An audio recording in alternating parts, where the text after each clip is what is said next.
Bene's Bloody Bits. Here we go again, Malcolm. How you doing, sir? I'm doing good. It's great to be back. I'm the god of movies, Malk, and I'm here to party with Mr. Bene. So last week we did a video where we talked about movies that we wanted to see on Blu-ray that have never been released, or they were released with missing subtitles, or they just weren't complete. Part 2 coming soon, by the way. Yeah, it did well. People responded to it. They liked it. We kind of introduced them to films that they've never heard before. So it's going to be maybe a monthly thing. I'm just going to blow my own horn here. And I've told you before, when you've got me in the videos, they get popular. So yeah, we're going to do it at least maybe once a month, twice a month.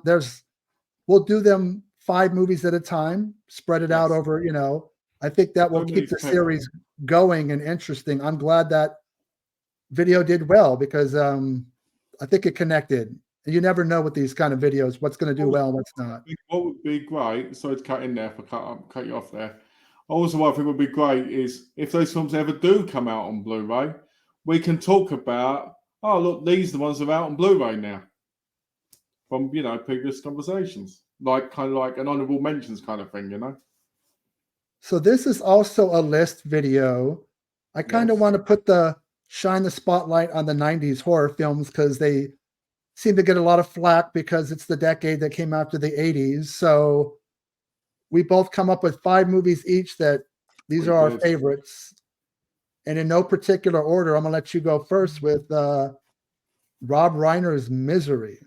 Yes, Rob Reiner, who also directed classics like Harry Met Sally, Stand By Me, The Princess Bride, I believe. And what was the other one? There was another one. Oh, well, it doesn't matter. I need to talk about the film. But this film is a classic. First of all, you've got an absolute gorgeous, sexy Kathy Bates in her most psychotic and most hottest way. I remember as a kid, I saw Kathy Bates in this and I was like, whoa. Because she's like, oh, right? Anyway, James Caan's in this. You've got Lauren Bacall, Humphrey Bogart's wife. It's a great cast. It's a really good Stephen King adaptation. I actually think it's one of the better ones in the more slow building horror. You've got so many of them out there, his books. But to me, this one's the best. I love the story. He crashes, she saves him. He's like, oh, she's so lovely. She's so thingy. Oh, it's sad that the phone line's not working because it's all snowy out there. Mm-hmm. And she comes in with the peg and you're like, whoa, this is really nice. Anyway, slowly she gets more and more, to the point where she goes, make another misery book. Misery can't die. Misery can't do this. All right. And she gets really angry with him. And he's like, whoa, whoa, whoa, calm down, calm down. And he lays in bed one night. She kicks the door open. He takes his pants off thinking she's going to thank me properly. And instead, she does something else. An incredible, well-shot horror movie. But it's actually very realistic in a lot of ways. Even the ending. I love the ending. The ending's perfect. I'm not going to spoil it because obviously some people haven't seen it. It's 34 years old. I don't care. I'm still not going to spoil it because it's one of Stephen King's best movie, best books have been turned into a movie. The other one was A Few Good Men, the other movie that Rob Reiner did. But he did a lot more than that. But that was the other one I was trying to think of. Absolutely phenomenal. The setting, the score, the cinematography, what there is of it. And I just love it. I just think it's such a dark, moody piece. It probably helped that Kathy Bates reminded me of my mother because my mother was a bit psychotic. So, and sometimes she did like to, try and break things. So, it's James Caan is brilliant in this. What it is the book is Stephen King's biggest fear. Yes, is to have one of his. He's not a big fan person. He doesn't do a lot of Q&As and signings. He has a fear of some of his very, hardcore fans. And I think this is his fears put into print and obviously put into film that, he's Yeah. disabled, he's hurt, he can't move, and one of his crazy fans gets a hold of him and goes, look, I don't like the way your stories are going. You're changing things. And the scene with the sledgehammer, and Ooh. I saw it in the theaters. So this was like winter 1990. Everybody in the theater knew what was coming. As soon as she put that, what was it, like wood in between the feet? Yeah. It was And like it was blocks, wasn't it? Like wood blocks. blocks. And she could Boom. see her, she's going to take the swing. And, you could have not shown it and it worked, but K&B Effects had done the foot, Yes.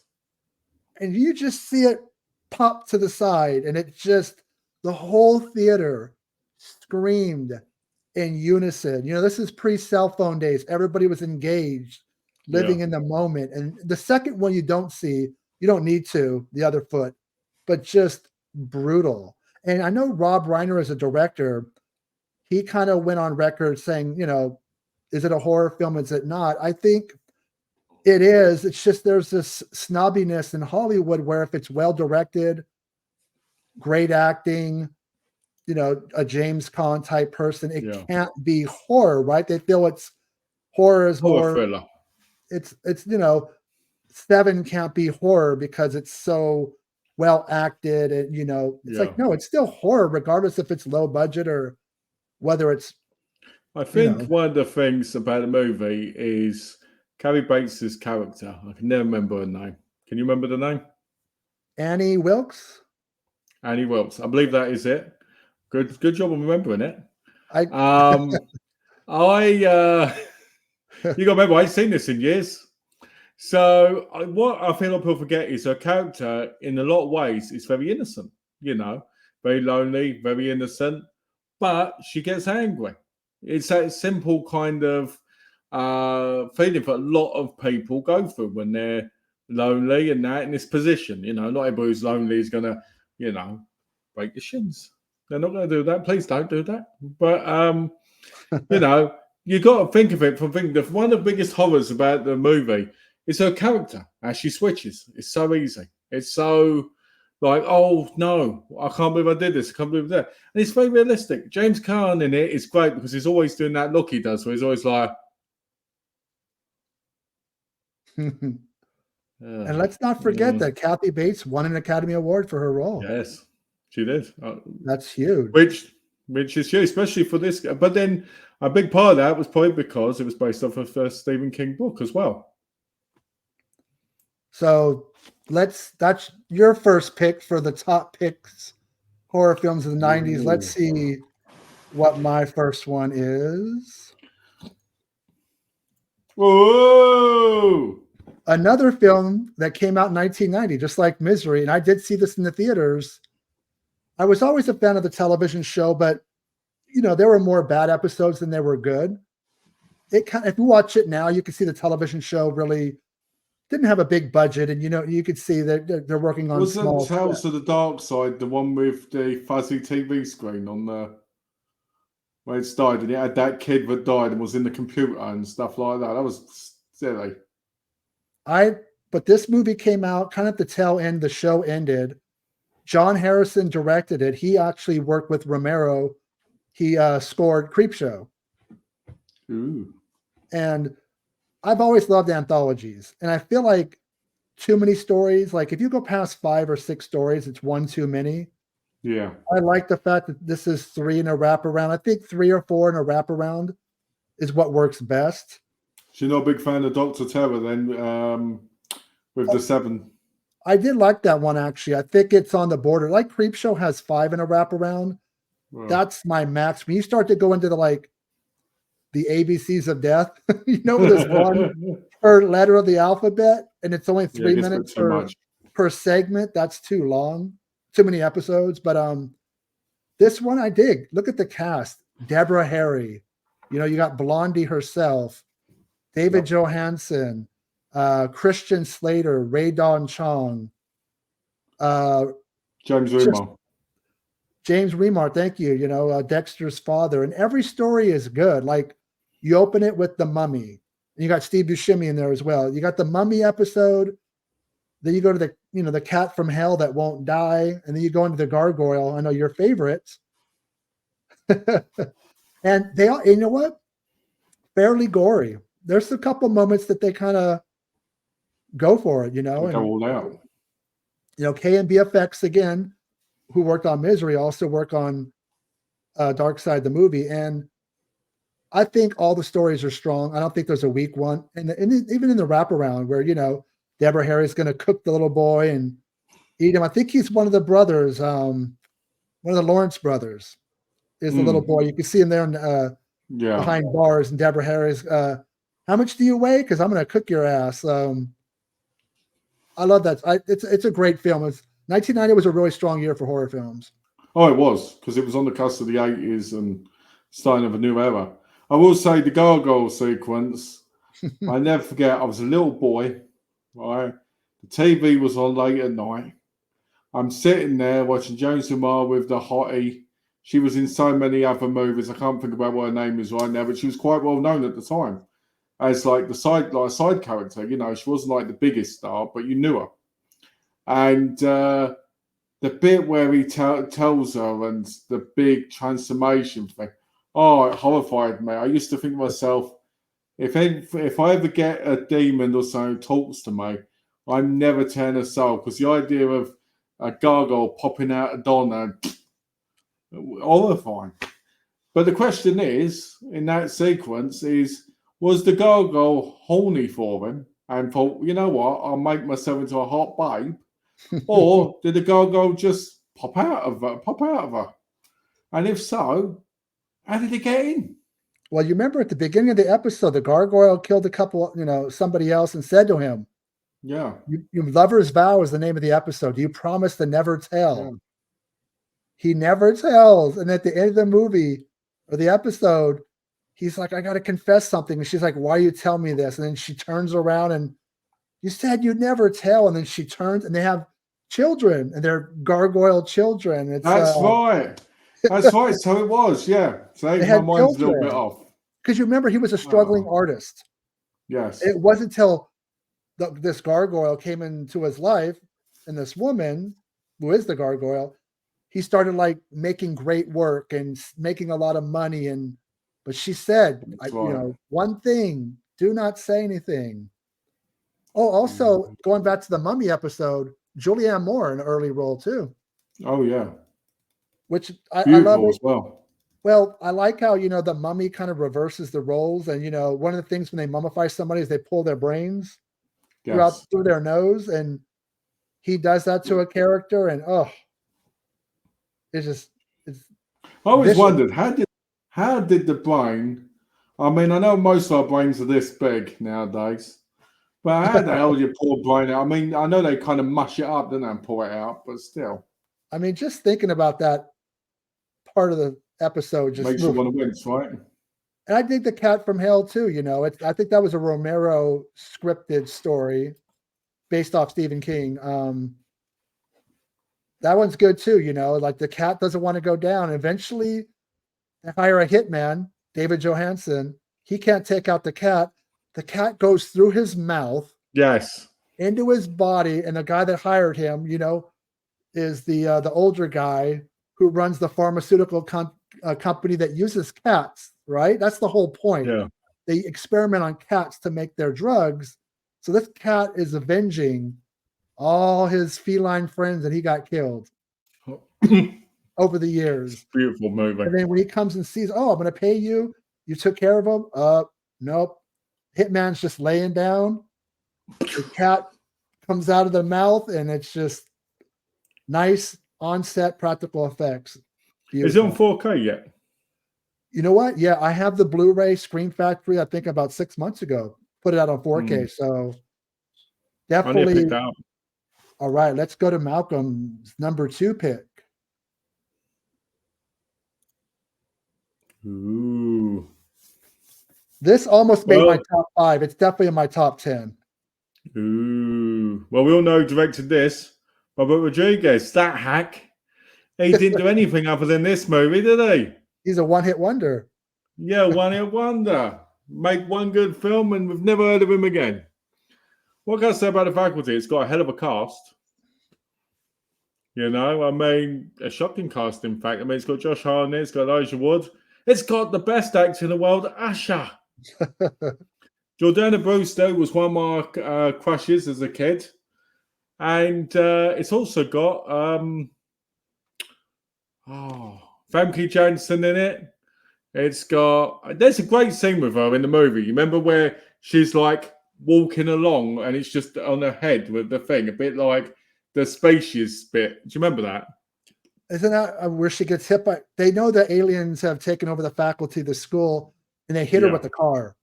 I think Josh Hartnett hits her with the car, and she's kind of like just like a tentacled spider, but with the head. Yeah. Yeah. So yeah, that's it. Yeah, and she's kind of like looking around, like it's such a great movie. I just love it because it was either this or Disturbing Behavior that was going to be on my list, because I really like Disturbing Behavior as well. But I felt like they were a bit too similar. I know they're different, but I felt they're a bit. Do you know what I mean? If you had them both, so how can I talk about this movie? This movie had a long-lasting effect on me, right? Because here I am. I think I was like 10. I think when it came out, I'm like, I want to see more horror, mummy, right? And it goes, oh, why are they snorting coke? Oh, what's this? I'm going to snort sherbet too. Oh, you know, I always loved that test as well. You've got to do this to see, because it felt very much like The Thing. And that's the point. It's Kevin Williamson who also wrote Scream. So he's doing a Scream number here where he's obviously referencing other films. And that whole test to see who's an alien is lifted right from The Thing. And he obviously did it on purpose. So it's all good. And don't forget, you got Piper Laurie is a faculty member. Yes. Robert Patrick is the football coach. Yep, Jon Stewart's in it. Jon Stewart gets poked in the eye, and it's Invasion of the Body Snatchers, kind of meets Heathers. You mentioned Disturbing Behavior and The Faculty. I enjoy them more than Scream and I Know What You Did Last Summer. Oh, I think they're better films. Obviously, they don't get made if it's not for the success of Scream and Scream 2, but I think they're more entertaining films. I know that Scream Factory, it was leaked that they're doing a 4K of Faculty, but we don't know the release date yet, maybe closer to Halloween. The 4K I'm excited for because I think it's going to look great, and I just love this film. I just feel like it's one of those films. I actually feel like this works as a serious modern day version of Invasion of the Body Snatchers and The Thing. I really do. And I think that a lot of people love this film, but they don't always compare it to those. Do you know what I mean? And how could we forget her role's not huge, but the nurse is played by Salma Hayek. Yes. Do you remember? We all know why, don't we? Robert Rodriguez, so why wouldn't it?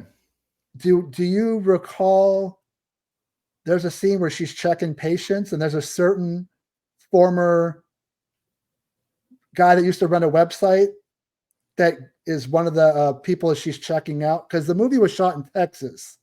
So Harry Knowles was on the set, and there's a scene where you can't miss him because he's huge and he's got the red hair and the red beard, but he got to be in the film, and Salma Hayek's like, I don't know, checking his temperature. Lucky bastard.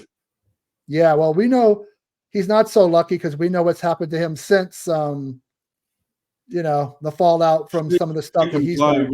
She can play Martha Mama any day. But anyways, this movie was really close. I struggled with my top 5. This was in it. I kind of bumped it for something else that it has a connection to this film as well. I will say, going back to what you said about I Know What You Did Last Summer, I always felt Sarah Michelle Gellar's death was so underwhelming in that movie. It just felt so lackluster to me. Yeah, it's so was her kill in Scream 2 as well. So again, this was not planned. The first 3 films all have effects from K&B. Misery, Tales from the Dark Side of the Movie, and The Faculty. They were hot, dude. They were, Greg Nicotero was a Tom Savini protege. As a gay friend of my mum's used to say, it's because they're hot stuff, darling. So The Faculty, and now let's move on to. Ooh. I saw. Huge fan of the show. It's actually probably my favorite genre show ever. So I love the series. Watched it on HBO.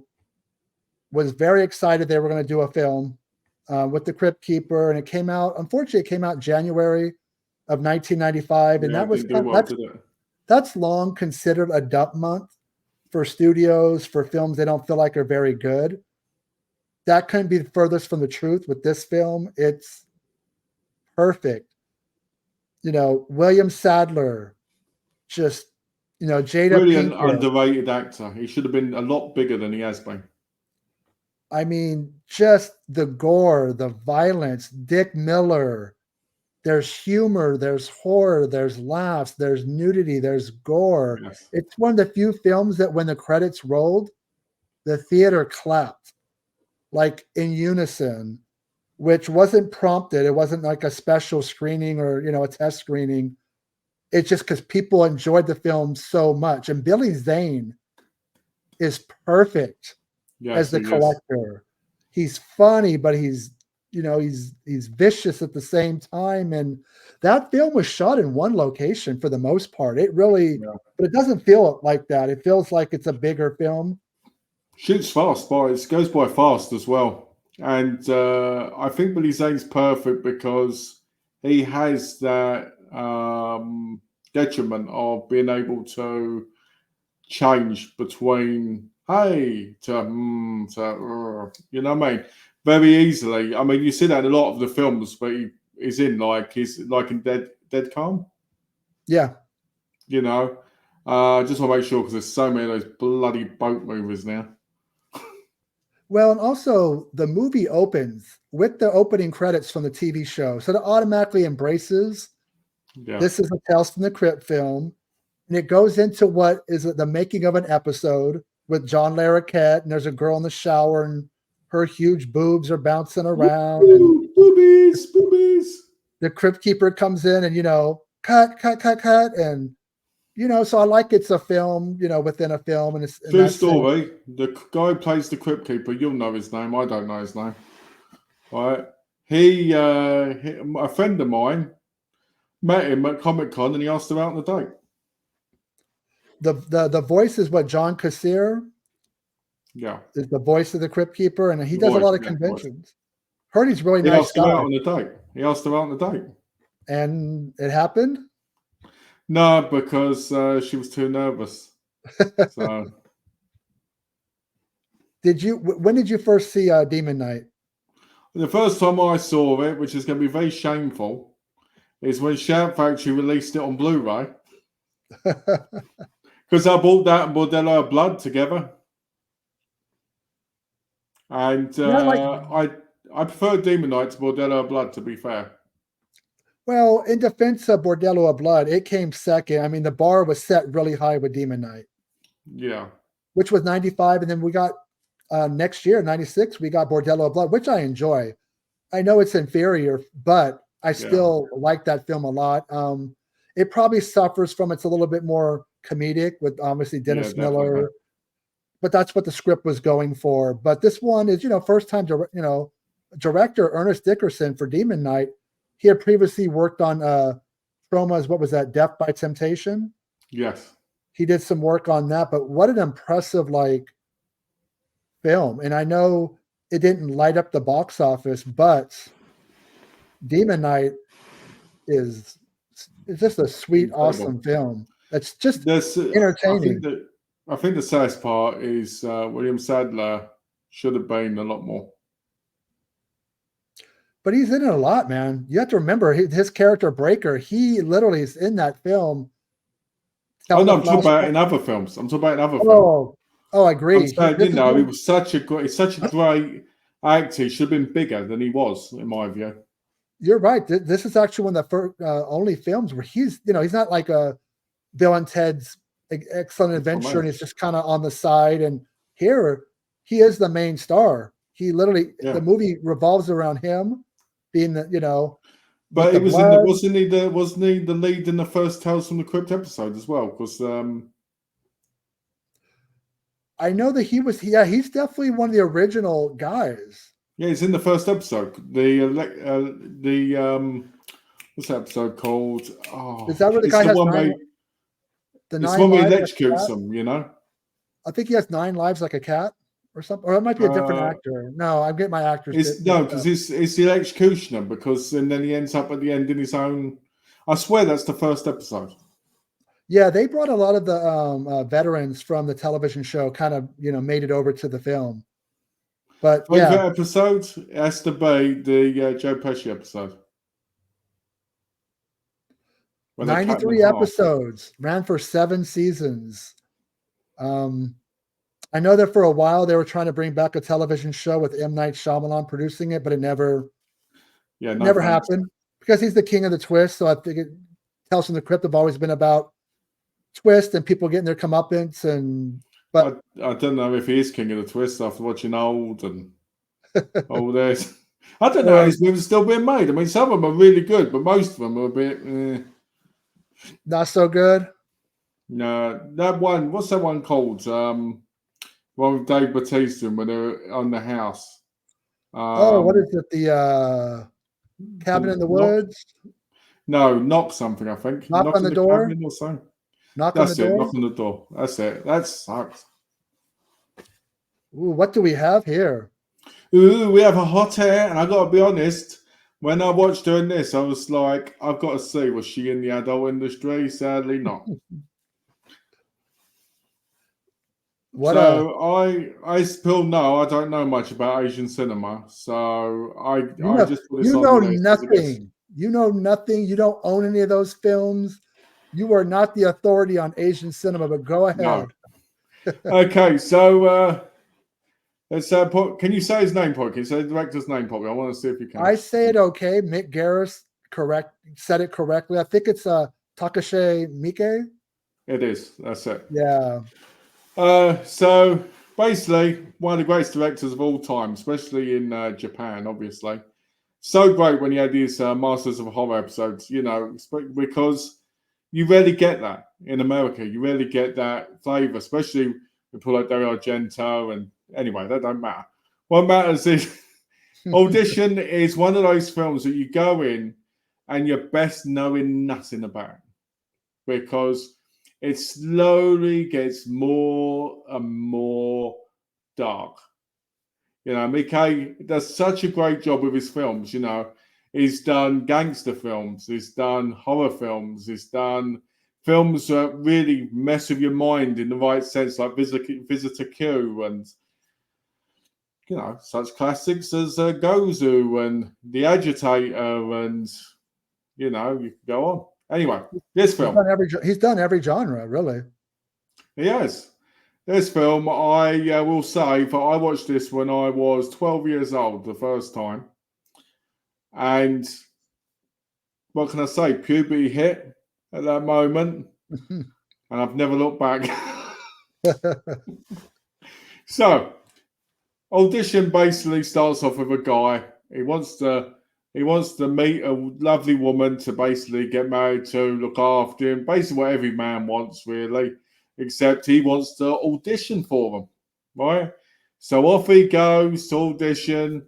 This was long before people on the internet went and bought brides from Ukraine and, Russia and all this other place, which was a lot easier than this. So he's auditioning, meets this really sweet girl. The girl's adorable. She's cute. She's very family orientated. And then the nightmare slowly creep in. It slowly digs into the brain.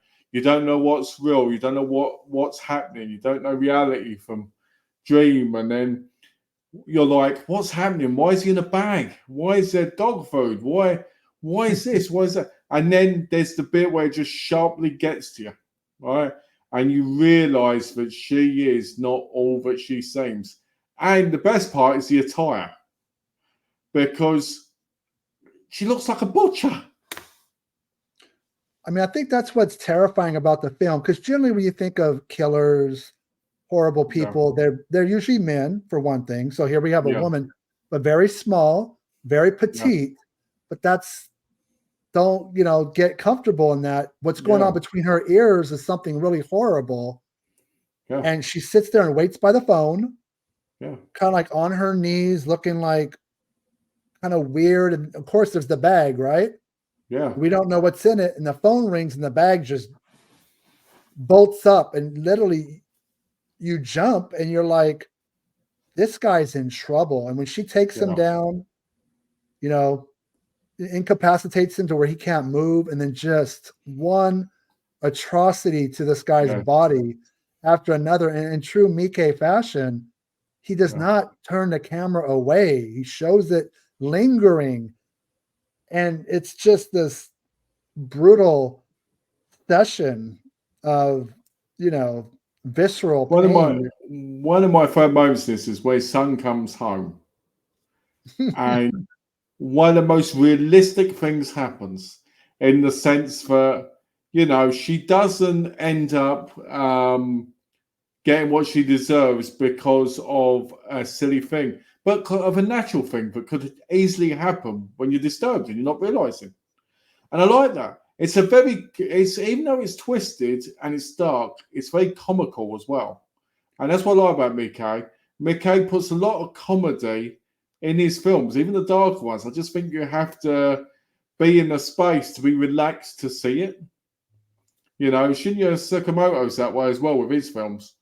Like the Tetsuya movies and stuff. So yeah, I think this is probably, in my mind, in my view, I think this is his best film because there's so much to it. There's so many layers, and it's shot so perfectly that you could see it not just as a horror, but as a lesson about being careful what you are looking for in life. And I think that's one of the reasons why I've never basically trusted my wife, because she's very innocent and loving. And I'm like, is she going to put this outfit on and torture me one day? But sometimes you have to find things naturally and not go looking for it, because sometimes you look for things and you find pain more and suffering in the place where you should have been looking in the first place. I feel like this is one of those movies that shows that. Plus, it also shows what goes around comes around, in a sense, because you shouldn't feel like you can ever buy or have somebody just because you want them, but because of other reasons. Beautiful movie. Perfect. And if you've never heard of Audition and you just played it for somebody, yeah, you wouldn't even know it's a horror film for a while. No, you wouldn't. Not first. That's And then what I it love hits about it. you. Yeah, I mean, it's like Yeah. a straight up drama. Not a lot of color, right? The palette's very kind of Yeah. one tone to the film. Oh, there you go. Take care of that fly. Yeah, a lot of credit like for J-horror being huge. People obviously go to Ringu and Ju-on, and of course they got remade and kind of kicked off. Early 2000s was big for Japanese horror, but the most prolific director who's still working today, is, I call him the king of pain, which is Takashi Miike. He's like the best that's ever come out and probably will never be topped as far as filmmakers go. I'd say Miike, then I would say Ishii, Toru Ishii. When you watch like the Shogun's Joy of Torture and stuff like that, you're like, my word. I'm over this then, by the way. Then I would probably say Shinya Sakamoto, because some of his movies get really, really dark. But what I will say before you go on to the next one is, can you name 2 Miike movies that you've watched that you like? That I like, besides Audition and Imprints. Even though, again, another hard film to watch is Ichi the Killer. Yep. Because it's so, just best thing. It comes in with the turtle outfit on, as I call it, kills the guy that abuses the woman, and then she goes, thank you, and he goes, you're welcome. Now I can abuse you. Such a great thing. And then let me go fantasy. His reboot of The Great Yokai War. Oh, nice. Which I actually saw in a theater in LA probably back in 2005 or 6, and I really enjoyed that he went for something different. Oh, I like it. Good choices. Oh, Brain Scan. I love Brain Scan. This film I saw first renting it on VHS. I want to highlight the director for a second because I even had to look him up before we did this video and get a little bit more familiar with John Flynn. Was mostly known for action films. He did Rolling Thunder in the 70s. Yeah. He did Out for Justice with Steven Seagal. He did Lock Up with Sylvester Stallone. Okay. So he Look Up, hasn't not done a so lot of good, films, but the he's others are done good stuff. And I always grew up on video games, like most people did. And as far as feature-length films, the only thing, maybe Arcade from Full Moon a year before, but I really enjoyed going back to anthology films, Nightmares, Yeah. and the episode with Emilio Estevez. That's a where really he's good just- episode, isn't it? he's really cocky, so, right? It's up yeah, in some arcade in LA. You can tell it's a real place. And this was like yeah, 83, at the real video games were really taking off in popularity. And he plays the game called Bishop of Battle or yes, Battle of Bishop. I'm getting them mixed up. But eventually he gets to a stage that nobody's ever got to. The game cracks open and it comes to life, and he's literally a real life video game. And I really yeah, brain scan. So it came out in 94. So it really was like with CD-ROMs were taken off. yeah. Even the back, there's a quote from Roger Ebert, who liked brain scan. He calls it Nightmare on CD-ROM. I And like I that. love that because this kid is like us. He has a horror Yeah. club at high school, but he's kind of the outcast. He's not fit in. He likes to go, lives, next door, but he's too shy to ask her out. And he gets this, he plays all the video games, but nothing's really challenged him, right? Yeah, Then brain scan kind of gets into his dreams, into his mind, and acts out violent acts against people. And I love Trickster. I really feel like as a villain, he was original looking. He yeah. never got a sequel. The movie wasn't a box office hit by any means. I've always liked Edward Furlong. People tend to focus on his personal stuff in real life, and I'm like, no, I look at the guy that was in Terminator 2, Brain Scan, Pet Cemetery 2, Pecker, directed by John Waters. This guy, for a young, I liked him in the British movie Blind Mice with Amelia Fox. he was in one of the Crow sequels too. He played, Yeah, he was in the book, bad one, wasn't he? Was it Wicked Prayer? think so, yeah. And he was in the remake of Night of the Demons. Obviously, he's got some issues in real life that he needs to deal with. He's very down to earth, though. When I've watched him in the interviews, he's very honest. He's very down to earth, and he seems like the type of guy that you could easily have a conversation with, unlike a lot of celebrities, I think his greatest. Sorry, I was going to say. I think his greatest great success was obviously Terminator 2, and I think too many people focus on that and don't think about the rest of his career. Yeah, I mean, usually young actors, either kids or teenagers, they're not the best actors, but you could relate to him. I could relate to his character in this film. Kind of. He's got like Fangoria magazines all like on the walls of his bedroom, and his happiness is in playing video games and kind of just being left alone. And him and his friend, his best friend in the film, they have a good connection. And Frank Langella is the detective looking into the murders. Yeah. Always been a great actor ever since seeing him in Dracula in '79. And I think Trickster deserved a sequel, but he never got it. But when you talk to horror fans, everybody likes or loves Brain Scan. I think it's a rite of passage. I think what we've learned today is Brain Scan is about a young Bene. It is. I can definitely relate. I think most horror fans that grew up, watching these films, that even to this day, if you look at his room in this film, it ain't much different than what most of our rooms look like now, with That's true. horror movies behind us, or movies and posters. And the screenwriter, I believe, was Andrew Kevin Walker, who wrote Brain Scan. He also wrote Seven. He must have been a horror kid or geek growing up, because especially with the stuff that happens in Seven. Yeah, he just he seems to get the genre very well. And I can imagine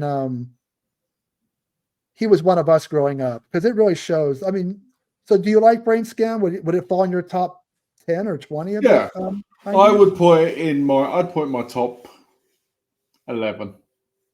There you go. You know, top 11 from the 90s. I was quite lucky. I picked it up recently on DVD for 50p in a charity shop. Not, you know, I mean to get over here, region here. So I'm looking forward to watching through it again. Because I haven't seen it in a while. But it's a really, really. I would put it in top 11, and I would say probably around 8. All right. So let's move on to Malcolm's next picks. Boom. Wishmaster!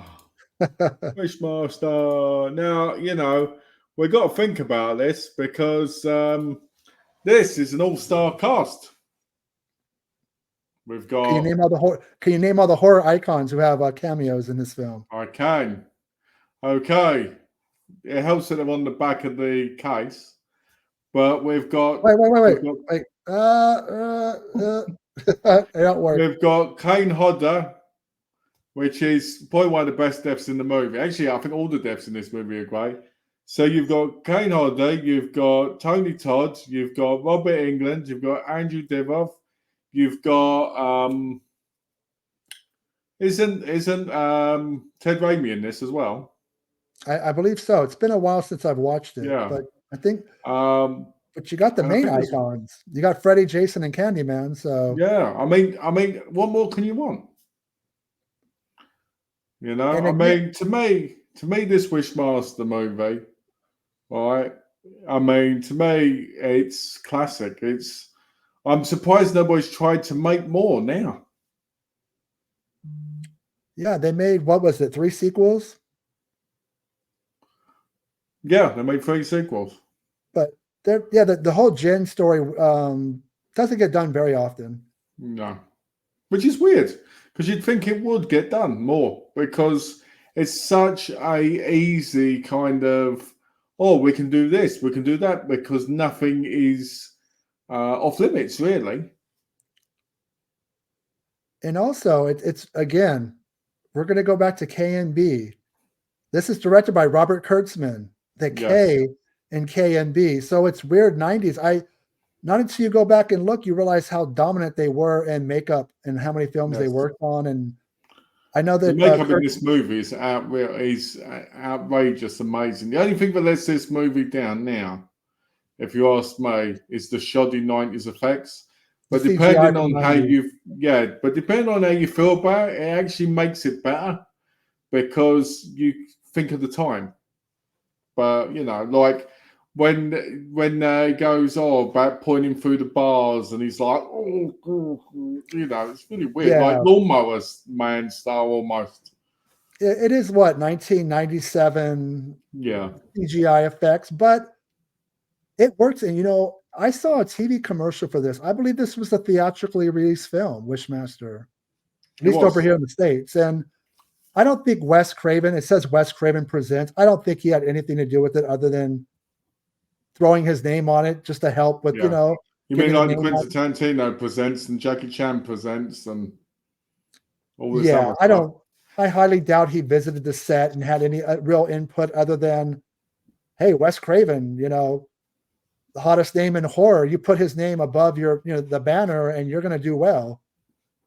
I'm going to put Malcolm Harvey Presents Imaginary. Malcolm Harvey Presents Bene's Bloody Bits. Yes, there you go. See, I like it. It goes really well.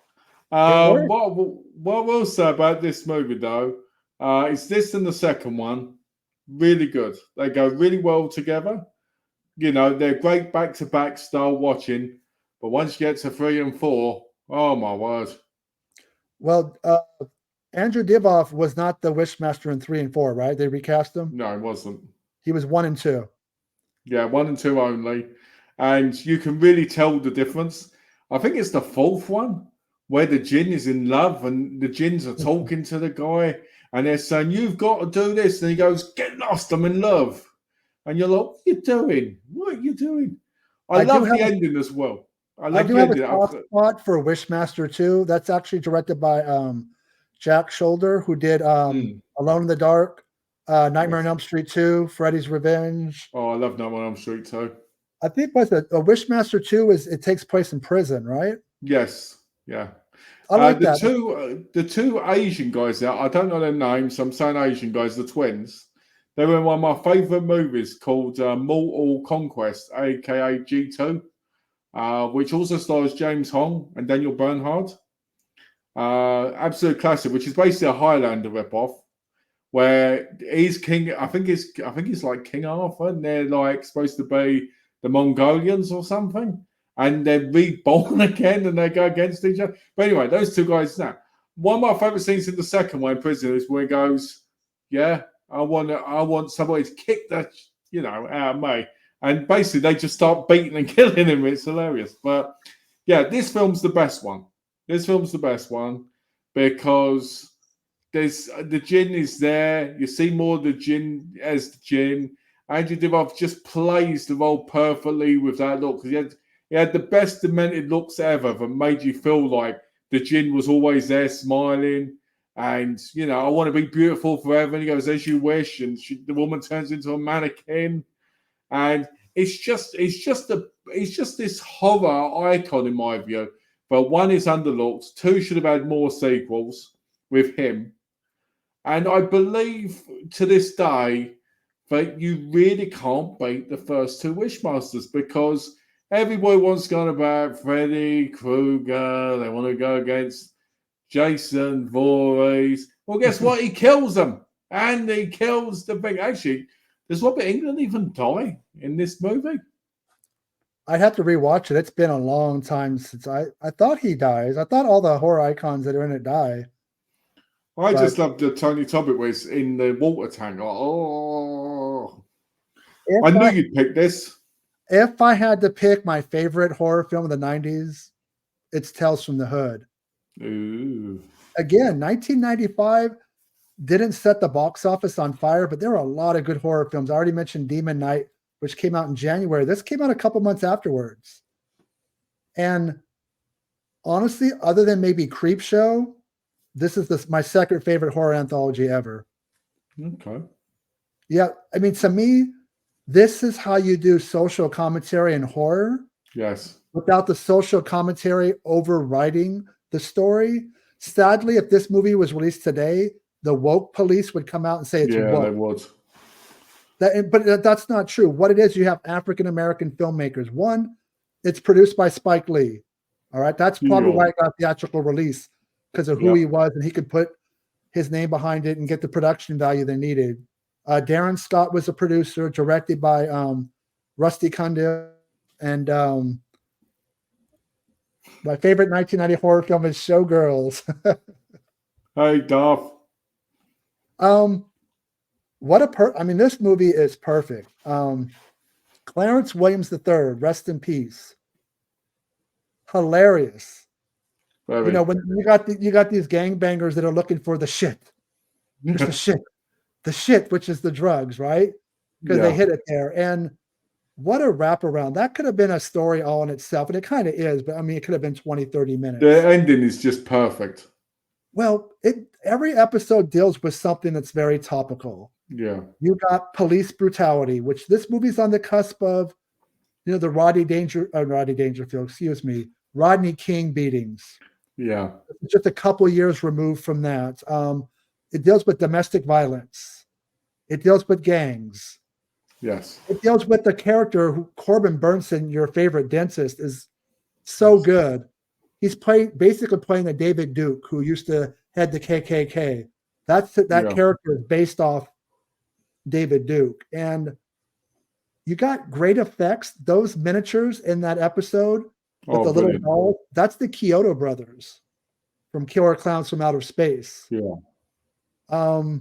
Every episode is perfect. And the last story is very dark. It's very much like A Clockwork Orange. They're trying to rehabilitate him and show him the bad stuff he's done. They strap him to a chair, right? Spin him around, show him visions of, hey, you're going down the wrong path, man. You're killing your own people for no reason. But, man, The sequels are decent, but Tales from the Hood is a masterpiece. And again, The domestic abuse one is so disturbing.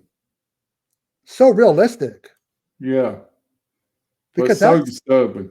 you have to remember that's David Allen Greer, known for comedy from working on In Living Color. When he hits his girlfriend and then punches her and her kid, Yeah, you feel it, man. You're like, this guy yeah, is fucking, evil. horrible human being. But it's done so well, but you fear him when you're watching that episode. And that little boy Oh, sees up him to as the a end as monster, well. right? Up to the end, where he's weak and vulnerable, you still feel like he could come and just, Well, I like the thing is when the boy's in school, he's got the marks and the teachers are starting to notice, hey, are you being abused? And he goes, there's a monster in my home. It's his mom's new boyfriend. And I love that he draws the monster, yeah. and then he gets the paper and he crumples it and he twists it. And literally his character twists and bends. And I think And that's he's stuff all like, what I like is it's all like a big pile of turds at the end, like, he's a big piece of shit at the end, which is what he yeah, is. I like that. There was a lot of different people effects wise. The Kyoto brothers, Screaming Mad George, a lot of different people contributed to the film. But so you dig Tales from the Hood as well? Yeah, I dig it. I didn't dig the second one as much. I haven't seen the first one, but not the first one, the third one. I mean, I haven't seen the third one. Because I got the BFI Blu-ray set, which had a lovely book in there, and it has 1 and 2. I mean, I saw them before that, but I mean more recently. They look beautiful in in HD. But yeah, definitely my top 10. I'd put it point number 9. Tales from the Hood is my favorite horror film of the The 90s. 90s. And it's just, I have the Blu-ray. It's one of the few times if Scream Factory decided to do a 4K, I probably would upgrade. I will Ooh. double, triple dip, whatever. If they did, so if they released all 3, and they released the first one Blu-ray only, the second one in 4K, and the third one in Blu-ray only, would you buy it? Are you talking about your Arrow box set of Desperado and El Mariachi and Once Upon a Time in Mexico? Is that where you're going with this? Yeah, I'm just messing. I knew that's where you were going. Now, you know what? Give me a 4K any day of the week. I believe we're upon your last pick. Yes, I didn't know this was going to be my top pick, did I? That's ridiculous. But okay, Blade, because that's the best horror movie of the 90s. There. So Blade, which was directed by Stephen Norrington. Yeah, who did Death Machine. He also did League of Extraordinary Gentlemen, I believe. This film is just brilliant. I just absolutely love the character of Blade. It's just a shame that this wasn't Blade Trinity, because Blade Trinity is even better. She's got the teeth on her. Woohoo! And what's the other one? Oh, call me Clark. Yes, that's Trinity. That's not this movie. So don't think about correcting me, guys, because I know. Anyway, Blade 1, phenomenal. Wesley Snipes as Blade, amazing. I love the intro. I love the blood spurting everywhere. The intro with Tracy Lords, correct? Yes. Sexy Tracy Lords. Please, I just want to say this right now. Vinegar Syndrome, by the way, to all our movies and sell them. Anyway.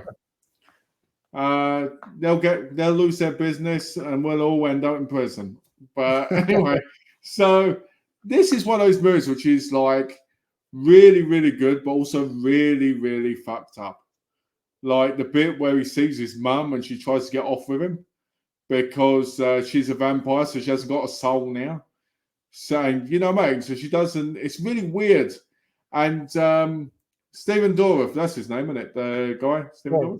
Yeah, because I always get him mixed up. I always get his name mixed up with Andrew Divoff And Stephen hey, Burkhoff, don't worry about it. All the white people look alike. It's all good. they do. They all look the same. Anyway, he's a great villain in this. I actually think this is probably his best role as a villain. Sadly, he just hasn't got any great acting chops other than this film. And his main henchman, the ginger biker guy, is hilarious. He took my arm. He took my arm. Right. And then he gets that arm back and boom. Hi, Mike. How you doing, Mike? And go on. Do you what do you think when Marvel fans say the first, R-rated Marvel film is Deadpool? I say fuck you. Because it's Blade. 1998. What this tells me is these people that say this one of three things. They're casuals, they're peasants, or they're just people that think they know everything when they know absolutely nothing. And it wasn't that long ago. Blade was 1998. It's like, come on, you have the internet at your fingertips. Yeah. You can find out these things especially considering they recently made a TV series as well, not too long ago.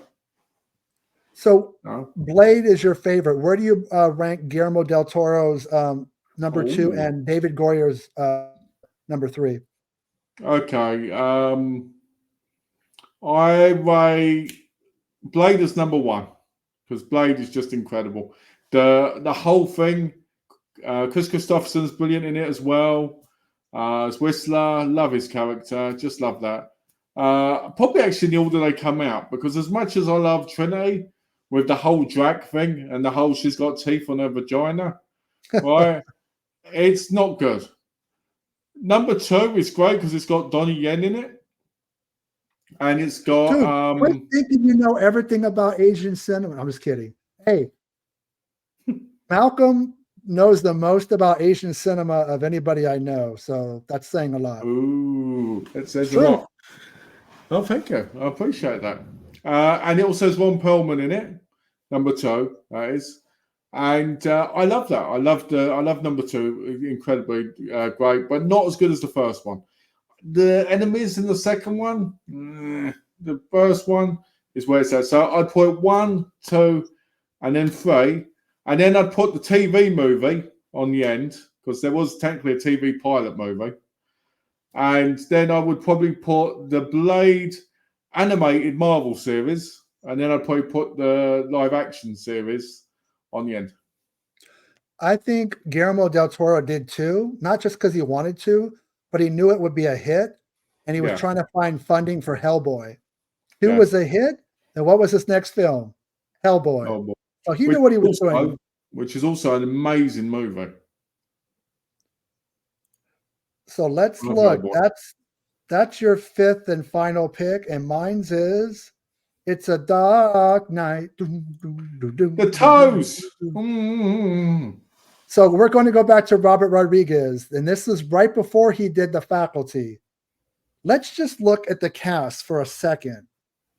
You're probably never going to see the likes of George Clooney, Harvey Keitel, Juliette Lewis, alongside Danny Trejo, Cheech Marin, Fred the Hammer Williamson, and Tom Savini in a fairly budgeted, kind of grindhouse drive-in movie that got a theatrical release that some reason people didn't go see, and they were confused that it was a vampire film.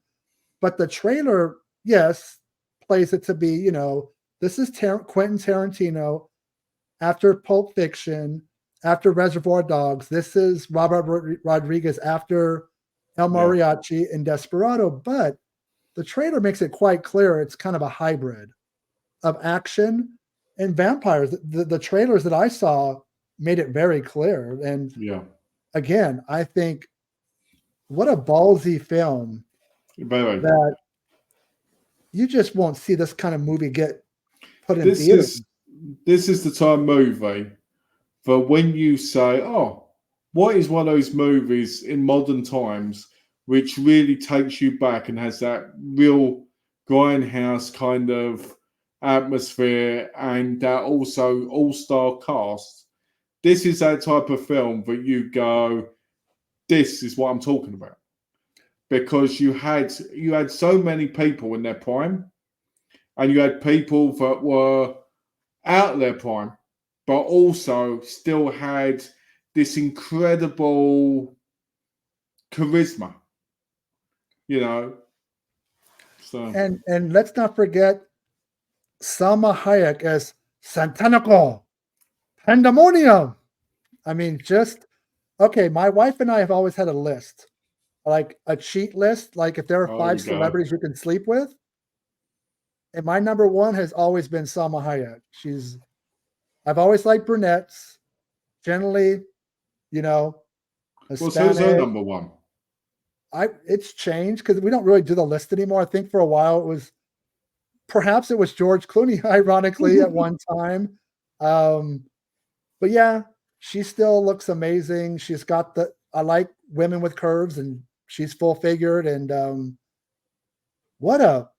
how this thing didn't get NC-17. Yeah, it's done like in a sort of campy way, but it's gory as hell and violent and just over the top. Classic. And the movie went for it. I really feel like this was a passing of the torch from, kind of the filmmakers we grew up with, like Carpenter and Romero. Now it's moving on to this younger generation and Robert Rodriguez was one of them. Obviously he does all genres, but I look at his best work and I feel like it's still the horror, which he doesn't do a lot of anymore. It kind of was when James Wan came along. There was a pass in there as well. It was that kind of time. But then Yeah, I mean, it's such a gas of a film. It's just kind of like relentless, never lets go. It just once you get to the titty twister, it takes probably 45 minutes or so to get there. I like that though, because if you don't know anything about the film and you put it on, you think it's going to be like a road trip movie. You think it's going to be like a road trip. Oh, they've taken them this, they're doing this, and you've got Quentin Tarantino being all pervy, being the character you think he would be in real life, when you're watching the film. And then when they get to the place and it turns into this whole vampire thing, it's like, whoa, it's like, wow, this is batshit crazy. And it's just brilliant. Once again, the makeup effects are done by? Oh, no, not again. K&B.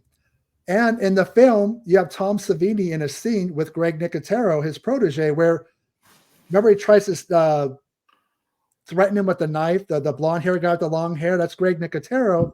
And then Tom Savini's gun comes out, his cock gun, and he's like, and he gets the whip, takes the drink out of his hand, and so this wasn't planned, but K&B was huge in the 90s. And this is just reminding me, talking about all these films, that a lot of them they did the effects on, or they directed it, or they were part of it in some way. So how would you rate the 3 movies? Oh God, the sequels are horrible.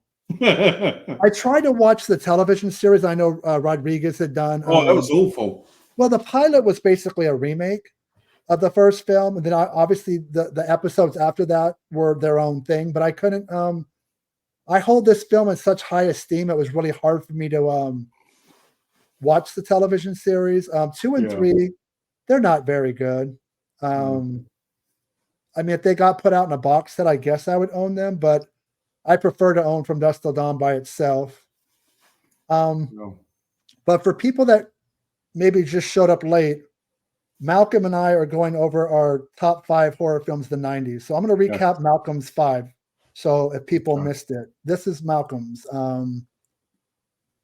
We got Misery, Hot Kathy Bates, The Faculty, Hot Famke Janssen, Audition, Hot, Wishmaster, Hot Andrew Divoff, and Blade. And my top 5 are Tales from the Dark Side, the movie, Tales from the Crypt, Demon Knight, Brain Scan, Tales from the Hood,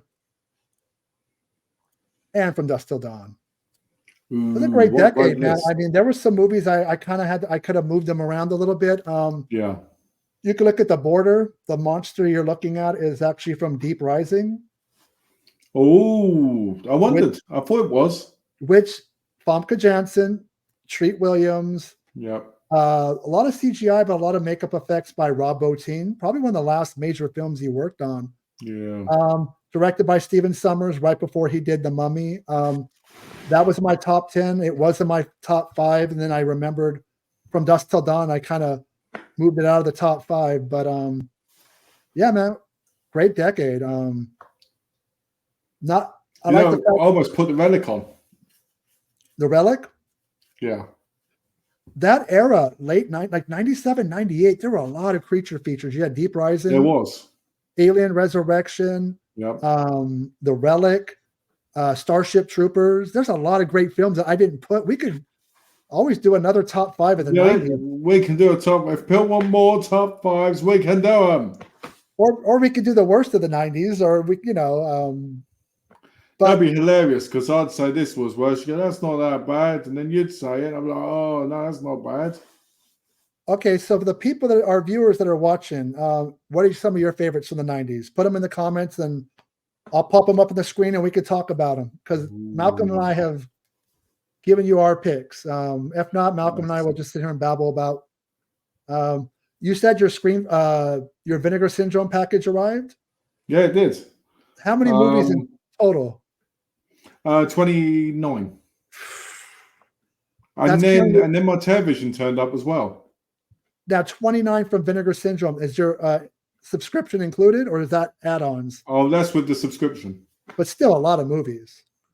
Because I'm counting obviously the 3 in the box set. I got my box coming today. It took a while to get the notification, but they seem to be really, I guess, a new carrier. They seem more on the ball though. I mean, mine was shipped the day after the sale.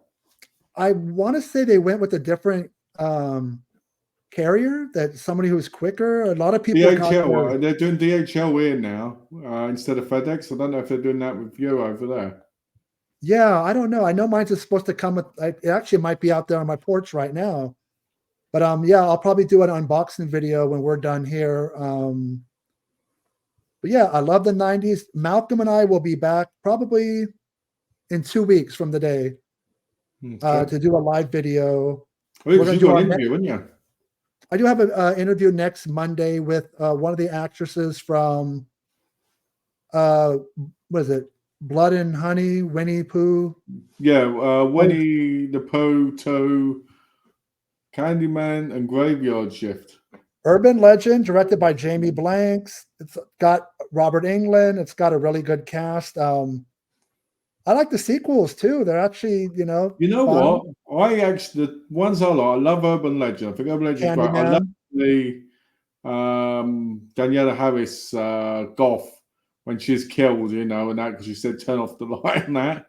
And I love it. Joshua Jackson's in that movie, and Michael Rosenbaum was in that movie. It's a very good movie, Urban Legends. That almost hit my list. But I also like Urban Legend Final Cut as well. I think Final Cut is very underrated. Bloody Mary it's good for what it is. Bloody Mary is like Final Destination. Yeah. Where it's got the creative kills, and it's even got a death that's similar to the one in Final Destination 3, with a person getting the suntan booth. Yeah. Gets burned up and stuff. Isn't it set in the 50s? Huh? Isn't Bloody Mary set in the 50s, or is that the beginning? I don't remember. It might have been a period piece. I think it's the beginning. Yeah. Oh, Malcolm and I did a video on the Scream franchise. I like Scream. I feel it's highly overrated, and it's a violent episode of Scooby-Doo. I am very happy that it gave Wes Craven the boost that he needed after a couple movies didn't do so well. I like the Freddy Krueger. I like Freddy Krueger cameo as well. Oh, where he's the janitor, and that's Wes Craven. I love that. No, I mean, don't get me wrong. Scream is not in my top 10, by the way. It's probably top 20. I dig Wes Craven's New Nightmare would be in my top 10.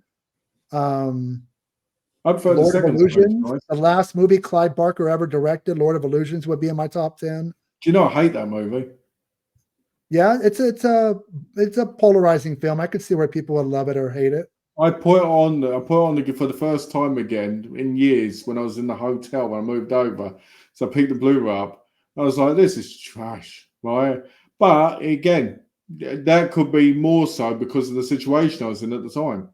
So I would like to try and watch it again because I wasn't in a comfortable place. So the dentist, Hey, yes. Malcolm. Speaking of, Famke Janssen was everywhere in the 90s. She was also in Lord of Illusions. She was also in the best role of her career as on a top. Oh, the In James Bond, Goldeneye. was it Yeah. Living He was so high Daylight? now. I remember, I've got to say this, before I hit puberty and I watched that movie, I literally found out what it was like to be a man watching that movie. Actually, Malcolm and I, you can go into my videos, did a retrospective on The Dentist and The Dentist 2, probably about That's 2 not months true. ago. I'm sorry, And that's not true. Malcolm's so I mad at did me. the retrospective. Someone here said, "Oh, it's just drilling, isn't it?" Yeah, Malcolm says I should have gone back and watched it like the day before we did the video, where I had watched the double feature Vestron probably like a year before, and he's mad at me I didn't watch it. Yeah, he didn't know who the director of the film was. Brian Hey. Houston. I had to educate him that the guy directed Faust, Love of the Damned, and produced Reanimator and From Beyond. So, anyways, no. Dr. Giggles, this is okay. I need to go back and watch it again. Dr. Giggles is one of my I've got a friend called Alex, right? Well, I call the Trender Man, and he always sees the cover for Dr. Giggles. He goes, "I wonder how good this movie is," and I go, yeah.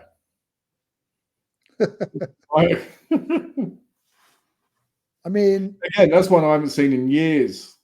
I haven't even owned the Blu-ray. Yeah, I think that's Scream Factory put that on Blu-ray. They did, yeah. Yeah, but there's a beautiful media book of it in Germany. The last time I watched it, I wasn't a huge fan, but I do like Larry Drake. Such a great villain in Darkman, and I might be wrong here. Was Ice Cream Man 90s? I am a fan with Clint Howard. Yes, that's 95, I believe. Clint Howard. Yeah, Larry Drake is great. He's rest in peace to Larry Drake. You know what? Talk about nostalgia. Nostalgia is always the reason why we like movies that we watched when we were younger. Because there's movies I like ninja films from like when I watched as a kid. But when I watch them now, I go, "Oh dear, these were awful." But I still love them because they give me those memories. And it's so everybody knows, when Malcolm says ninja films from the 90s, he's talking about Three Ninjas Kick Back, and Three Ninjas at Mountain something with High Noon Mountain. See, there you go. He loves that trilogy. He wants a box. Did you say set. Kickback? Kickback's the second one, right? There's Three Ninjas. There's Knuckle Up, Kickback, and High Noon Mountain. There's 4? There's 4. Yeah. I just remember the artwork for the 4th one had Hulk Hogan on the front, Yeah, which was awful. I recently got them on Blu-ray from Imprint in Australia. They're awful, but he just bought them on Blu-ray. Well, the first one's a classic. The guy, I can never remember the guy's name. Okay. The guy who I called the discount Mr. Miyagi. All right. Pat Morita. The guy who played Egg in Big Trouble in Little China. The broad from Dawson's Creek would be Katie Holmes. It would be Katie Holmes. Disturbing Behavior was great. I like Disturbing Behavior. I felt like it was a teen horror film, but with the twist, it was more, more like a science fiction horror thriller. It's got the director of the film. I don't recall his name, but he came from the X-Files. Yes. Late 90s and early 2000s. It was really cool. A lot of people like James Wong. Yes. Came from X-Files. Darren Morgan. They directed films like, what was it? The one with Jet Li. Yes. The Willard remake, the Black Christmas remake. By the way, I love the Black Christmas remake. You talk about Black Xmas. I will die It's not as good as the original, but it's a batshit crazy, I love it. thick, gialli type of Black Oh, I Christmas love it. film that people will talk I crap think on it's it. brilliant. It is, and guess what? We will come back to Black Christmas right around December, and we will do a retrospective just on that film. Yes, it's an amazing film. And it's definitely much better than the Blumhouse Black It Christmas also has film. some of the most beautiful women in it. Oh no, I've said it. I've said it before. That is the most attractive cast I've ever seen. Yes. There's not an ugly one amongst them. Yes, even the yellow people are beautiful in it. And no, Michelle I'm not Trachtenberg, being... all those girls, and they were, what's her name from Final Destination 3? Mary Elizabeth Winstead. Yes. Beautiful cast, but they can act. They weren't just pretty faces. All those girls were very big at the time. What is it called? Is it the yellow? Is it jaundice? Jaundice. Jaundice. That's it. That yellow pigmentation that usually they can, when you're born, they could put you under like an incubator and kind of get rid of it. But some people, but no, I don't want to jump too far into the 2000s. I mean, we could always come back and do. We will. We've got so many movies we can talk about. We could do 2000 to 2009. I was just going to do 90s, but talking about these films, I'm starting to get excited for the decade, the first decade of the 2000s. A film I'd love to talk about is Scream for Help. Wasn't that 80s? Yeah, that's a Michael Winner movie.